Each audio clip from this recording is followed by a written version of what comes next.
Hello, it's Suzy from Active Seniors here with another quick exercise tip for you. Now in today's tip we're going to be talking about the connection between the foot and really everything else in that whole kinetic chain, but especially today we're going to talk about the knee.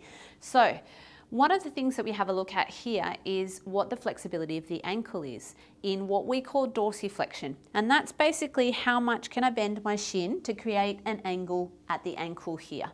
Now the reason that this is really important is because often people get quite stiff, and instead of being able to bend like so, they either can't bend at all, or to try and get more of a bend, it's much easier to bring the knee towards the midline. So I want you to try that yourself.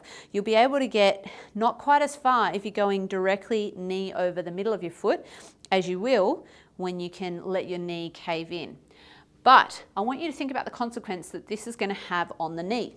So if you don't have that flexibility in your ankles and you're constantly allowing that knee to cave in, then instead of doing what the knee likes to do, which is bending and extending in a nice even plane, it'll bend, extend and twist as it rotates in. And this can really affect the meniscus, and it can put stretch on some of the other structures around the knee, creating pain. It can also create some extra loading on the cartilage on the inside of the knee. So that's one of the reasons why we see so much osteoarthritis in the knee that's focused more on what we call the medial compartment of the knee.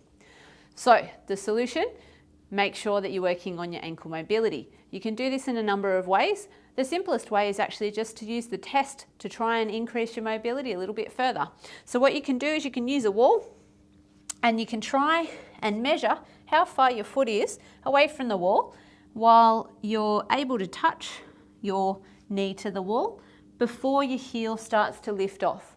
And then you can visually track your progress with this. You want to hold it for a long period of time. We know that if the tissues have been kept in this position for a very long time and they're really stiff, that they do need a couple of minutes in this position at least to really make some inroads in terms of improving their flexibility. So I hope that you've enjoyed today's tip. I hope that you're now thinking a little bit more about your knee and the ankle and the foot and the connection between those areas. Take care, stay safe, and we'll see you next time for another tip.